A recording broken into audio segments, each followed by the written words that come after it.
Assalamualaikum student, Saktain Education Services.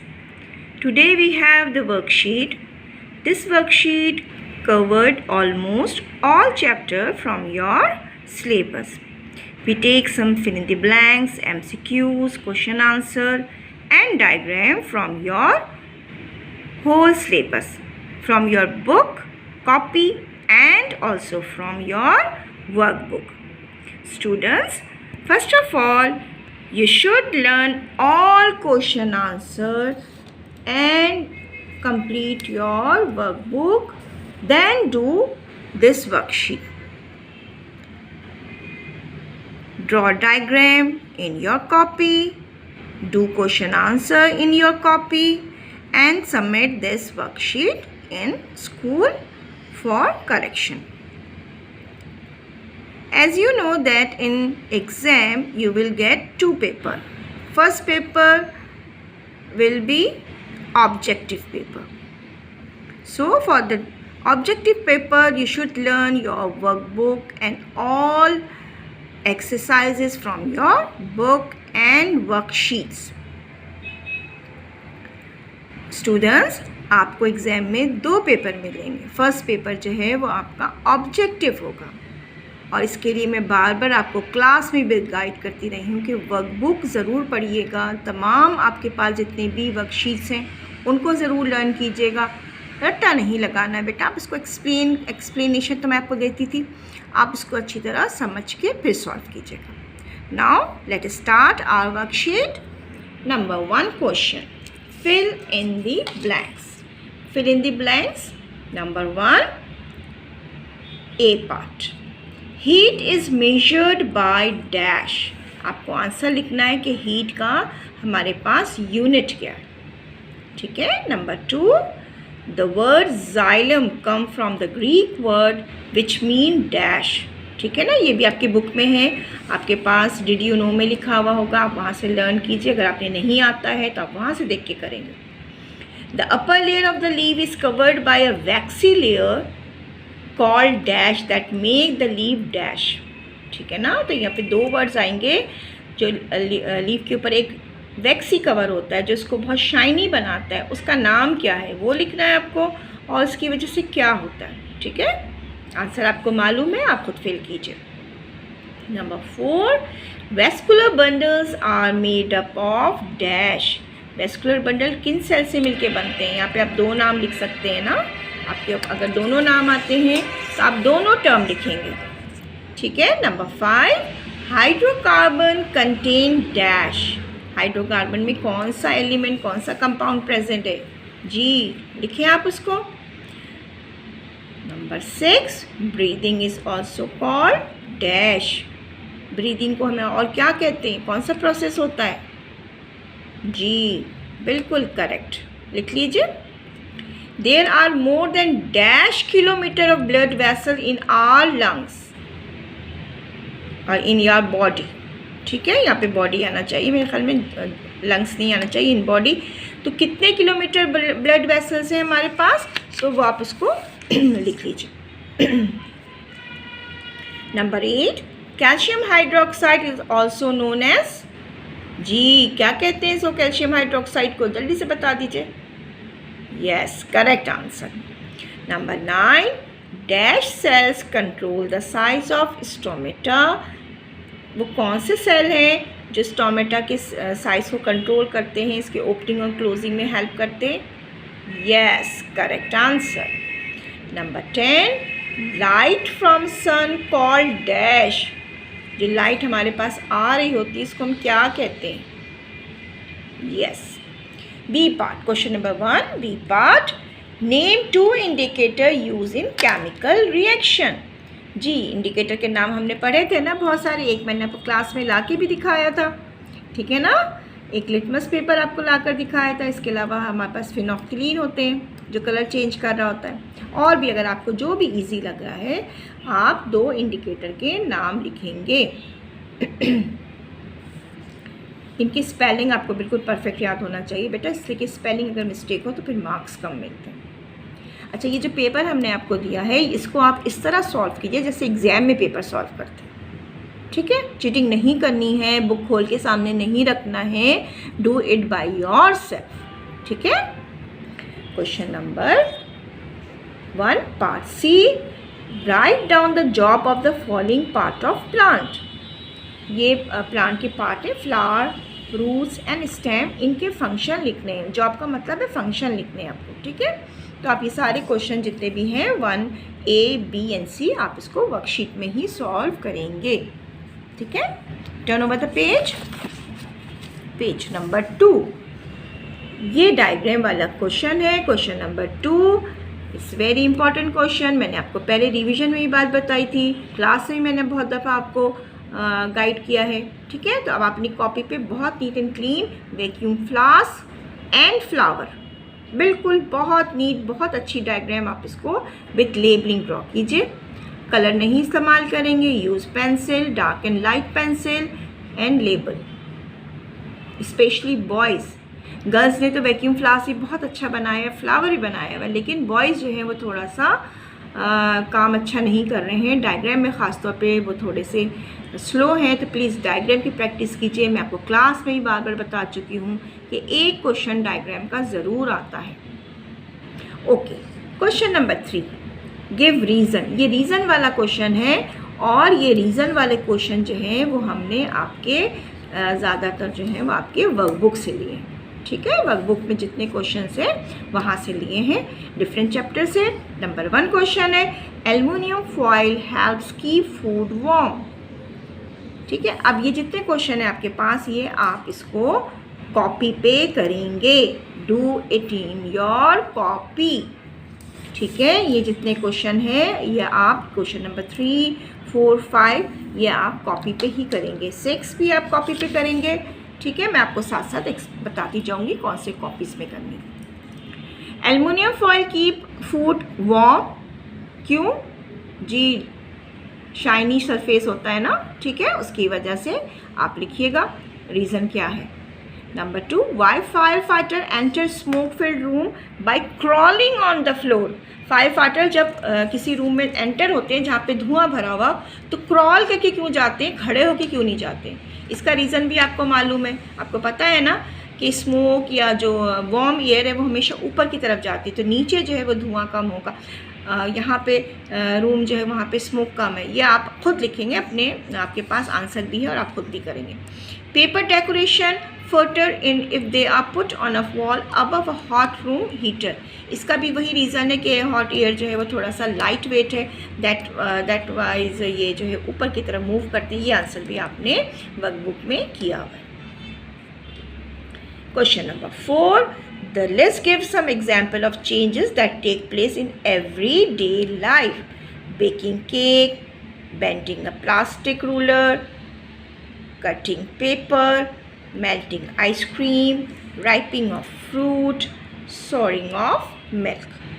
Soaring यानी खट्टा होना या दही बन जाना, इस तरह की जो हैपनिंग होती है।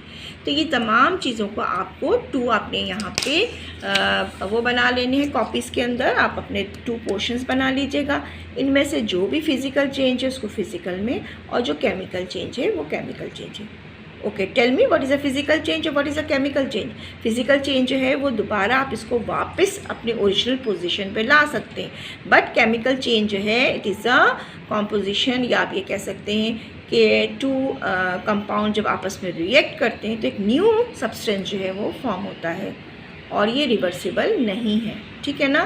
For example baking of cake और प्लास्टिक रूलर का फोल्ड हो जाना, या कटिंग पेपर, या मेल्टिंग ऑफ आइस, या ripening of food, soaring of milk, इसमें से कोई ऐसी चीज़ है जो अगर वापस आ सकती है, एक फ़िज़िकल चेंज है। जैसे आपने स्केल को टर्न किया, वापस अपनी ओरिजिनल पोजीशन में आ रहा है, तो आप इसको फ़िज़िकल चेंज पे लिखते जाइए। और यहाँ पे जो चीज़ आपको समझ में आ रहा है कि this is a chemical change, तो वो आप केमिकल चेंज के कॉलम में लिखेंगे। Do it in your copy. Question number 5, right 1 word answer of the following. 1 word answer है, आप चाहें तो यहीं पर कर लीजिए वर्कशीट में, और आप चाहें तो कॉपी पे कर सकते हैं। क्वेश्चन नंबर 4 और 5 आपकी मर्ज़ी है, कॉपी पे कीजिए या वर्कशीट पे कीजिए, लेकिन 2 और 3 आप कॉपी पे करेंगे। 2 और 3 आप कॉपी पे करेंगे, ठीक है। 4 और 5 आपकी मर्ज़ी है, आप कॉपी पे करें या वर्कशीट पे कर सकते हैं जी। Number 1, had the blood to clot. जी, कौन सा वर्ड आपके जहन में आ रहा है? यस, बिल्कुल सही। Number 2, join with oxygen. क्या चीज़ ज्वाइन होती है ऑक्सीजन से और क्या चीज़ बन रहा होता है? ये ब्लड वाले चैप्टर से है, ठीक है। ब्लड को अपने जहन में रखिएगा और फिर टर्म लिखना है। Break down poison in the blood. जी, कौन सा टर्म आ रहा है? यस, बिल्कुल correct. Have large nucleus. Yes, कौन से सेल के पास लार्ज न्यूक्लियस होता है? अगेन मैं आपसे कहूँगी ब्लड को जहन में रखिए। A straw coloured liquid, blood में कौन सा पार्ट है जो स्ट्रॉ कलर का होता है? जी, बहुत इजी है, 1 वर्ड आंसर है। आप चाहें तो यहाँ वर्कशीट पे सॉल्व कर लीजिए, वरना आप कॉपीज पे कर लीजिएगा। जी, पेज नंबर 3 पे आ जाइए। ये भी बहुत इजी है और ये हमने क्वेश्चन जो है वो आपके वर्कबुक से लिए हैं। केमिकल फार्मूला आपको लिखना है, ठीक है। केमिकल फार्मूला आपने याद भी किया होगा, वर्कबुक पे एक पेज है, इसमें आपने केमिकल फार्मूलाज लिखे हुए। Hydrochloric acid. जी, hydrochloric acid, what is the formula? जी, आप आके यहाँ पे कॉलम बना लीजिए, आप चाहिए तो इसी वर्कशीट पे कर लें, ठीक है। और आप यहाँ पे हाइड्रोक्लोरिक एसिड लिखेंगे, ठीक है। अब ये मैंने आपको फर्स्ट वन इसलिए करके दिखाया कि देखिए H अगर बड़ा है, C कैपिटल है, तो L स्मॉल लेटर, इस बात का ख्याल रखिएगा। बाकी तमाम जगहों पे जहाँ पे भी सिंबल्स जिस तरह लिखे जाते हैं उस तरह ही लिखिएगा। Magnesium chloride, methane, sodium hydroxide, ठीक है। Hydrochloric acid, magnesium chloride, methane and sodium hydroxide, ठीक है। यहाँ पे आप इसके फॉर्मूलाज लिख लीजिए। Question number 7। क्वेश्चन नंबर 7 ये बहुत इजी है और मैंने आपको क्लास से बताया था कि सिर्फ आप नाम से बता सकते हैं कि क्या चीज़ है, कौन सी सॉल्ट बन रही है। Right down the name of the salt that is form during a chemical reaction, depend upon the acid. वो कौन सा एसिड है, ये कौन सा हमने एसिड यूज़ किया है, तो उसके वजह से जब आप इस एसिड को किसी बेस के साथ रिएक्ट करेंगे तो जो भी सॉल्ट फॉर्म होगा वो कौन सा होगा। मैं आपको एक लिखकर यहाँ दिखा रही हूँ, जैसे फॉस्फोरिक एसिड है। फॉस्फोरिक एसिड के साथ आपने जो भी यहाँ पे अल्कली इस्तेमाल किया है, मैं नाम नहीं लिख रही हूँ, आप खुद सोचें। और आपका जो आंसर होता है वो हमेशा 1 सॉल्ट है ना, प्लस वाटर मॉलिक्यूल, याद आ रहा है ना। तो इस सॉल्ट का नाम क्या होगा? सॉल्ट का नाम जो है वो हमेशा एसिड से रिलेट कर रहा होता है, क्लास में एक्सप्लेन कर चुकी हूँ। तो आप यहाँ पे सॉल्ट का नाम लिखेंगे और कौन सा अल्कली यूज़ कर रहे हैं वो भी लिखना चाहे तो लिख दे, ना लिखना चाहे तो सिर्फ सॉल्ट के नेम लिख दीजिए। Write the name of the salt, ठीक है जी। Next question number 8, it is also very easy. Write answer of the following question. ये क्वेश्चन आप कॉपी पे करेंगे, डू इन योर कॉपी, ये आप कॉपी पे करेंगे, ठीक है, do in your copy. Question number 1, explain how vascular bundle support a plant. जी, वेस्कुलर बंडल सपोर्ट कैसे करते हैं प्लांट को, ठीक है ना। आपको मैंने एग्जाम्पल भी एक्सप्लेन की हुई है कि जैसे फॉर एग्जाम्पल कोई हर्ब है, जैसे हरा धनिया आप जहन में ले आइए, और एक मैंगो ट्री है, तो मैंगो ट्री तो बिल्कुल स्ट्रेट खड़ा हुआ है, इतना लंबा आपका ट्री है, तो कैसे सपोर्ट कर रहे हैं वेस्कुलर बंडल्स? जी, आंसर लिखिए। Number 2, explain why vinegar could be use to relieve the painful effect of the wasp sting, ठीक है ना। अब ये स्टिंग जो वॉस्प स्टिंग है, तो यहाँ पे उसने अगर जो वॉस्प ने आपको बाइट किया है, ये कट किया है, तो क्या अल्कली एंटर हुई आपकी बॉडी में या एसिड हुआ है? ये हमने यहाँ पे डिटेल पढ़ा था जब मैंने आपसे कहा था कि हनी बी जब काटती है तो एसिड हमारी बॉडी में एंटर करता है, तो हम वहाँ पे कोई भी अल्कली लगा सकते हैं। जब वॉस्प स्टिंग है तो इसके लिए हम क्या यूज़ करेंगे? जी, याद आ गया ना, फॉरन। यस, आंसर लिखिए, डू इन योर कॉपी। जी, सेकंड लास्ट क्वेश्चन है। Question number 9, define the following term, fermentation, pulse, spectrum and synthesis reaction. ये अपने कॉपीज़ में की हुई हैं, आप उसको अच्छी तरह लर्न करें बाय हार्ट, ठीक है। उसके बाद इसको कॉपी पे सॉल्व कीजिएगा, डायरेक्ट नहीं कीजिएगा, गलत नहीं लिखिएगा, स्पेलिंग बिल्कुल करेक्ट होनी चाहिए। Last question, right down the difference between. अब आपको ये कॉपीज़ में करने हैं क्वेश्चन, आप कॉलम बना लीजिएगा, एक साइड पे एसिड लिखिएगा, दूसरी साइड पे अल्कली, 3 पॉइंट्स लिखने, ठीक है। एसिड्स के 3 पॉइंट्स लिखिए एंड अल्कली के 3 पॉइंट्स लिखिए। Number 2, concave and convex lens. Concave lens और कॉन्वेक्स लेंस के 2 पॉइंट्स आपको लिखने हैं, ठीक है, इसको भी आप कॉलम बना लीजिए और कॉलम बनाने के बाद आप एक साइड पे कॉनकेव और एक साइड पे कॉन्वेक्स लिखेंगे। ठीक है, इस तरह कॉलम बना लीजिएगा 1 पॉइंट 2 पॉइंट 1 पॉइंट 2 पॉइंट। ठीक है, यहाँ पे आप हेडिंग्स डाल दीजिएगा। So question number 10 also complete in your copy. एक दफ़ा मैं जल्दी से आपको दोबारा एक्सप्लेन कर देती हूँ, तो आपको कोई बात अगर रह गई हो, समझ नहीं आई हो, दिस वर्कशीट इज़ आप करेंगे, कंप्लीट करेंगे। और एक वर्कशीट जो है ऑलमोस्ट आपके पूरे सिलेबस को हमने कवर किया है, just like your exam paper, ताकि आपको एक प्रैक्टिस हो जाए। ठीक है, फिल इन द ब्लैंक्स हैं, हमने डिफरेंट चैप्टर से ये फिल इन द ब्लैंक्स लिए हैं। ठीक है, आप अच्छी तरह इसको लर्न कीजिए और उसके बाद सॉल्व कीजिएगा। बहुत ईजी है, आपको खुद आ जाएगा। क्वेश्चन नंबर बी, यहाँ पे आपको 2 इंडिकेटर्स के नाम लिखने हैं। क्वेश्चन नंबर सी जो है, पार्ट सी जो है, यहाँ पे आपको फ्लावर, रूट और स्टेम के फंक्शंस लिखने हैं। जॉब का मतलब होता है फंक्शन। ठीक है, पेज नंबर 2 पे आ जाइए।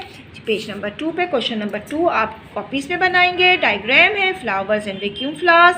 रीज़न वाले क्वेश्चन आप कॉपी पे करेंगे, ये वर्कबुक से हमने लिया है। ठीक है, इसके बाद क्वेश्चन नंबर 4 भी वर्कबुक से हमने लिया है। केमिकल चेंज और फिजिकल चेंज इसमें से आपको सेलेक्ट करके यहाँ पे फिल करना है। क्वेश्चन नंबर 5 1 वर्ड आंसर है, ये भी आप वर्कशीट पे कर सकते हैं। ठीक है, 4 और 5 को वर्कशीट में डूब लीजिए। क्वेश्चन नंबर 6 ये आपके पास, ये भी आप वर्कशीट पे करना चाहें तो कर सकते हैं। आपको सिर्फ यहाँ पे केमिकल फॉर्मूला लिखना है। ठीक है, इसके बाद क्वेश्चन नंबर 7 यहाँ पे भी आपको सिर्फ और सिर्फ सॉल्ट के नाम लिखने। इस बात का ख्याल रखिएगा कि सॉल्ट का जो नाम है इट्स जो है वो रिलेट करेगा आपके एसिड के नेम से। क्वेश्चन नंबर 9 आपको ये आंसर लिखने हैं। ठीक है, ये दोनों क्वेश्चन जो 1 और 2 आप कॉपीज़ में सॉल्व कीजिए। Question number 9 define the following term, ये कॉपी पे सॉल्व करेंगे। एंड क्वेश्चन नंबर 10 भी आप कॉपीज़ में सॉल्व करेंगे। Okay students, this is the end of our session. इंशाल्लाह ईद के बाद हम स्कूल में मिलते हैं। आप एग्ज़ाम की तैयारी कीजिए, आपकी बहुत अच्छी एग्ज़ाम की तैयारी हो जाएगी। इस तरह साइंस की सबमिट करवाइए worksheets and copy for the correction. Take care, अल्लाह हाफिज़।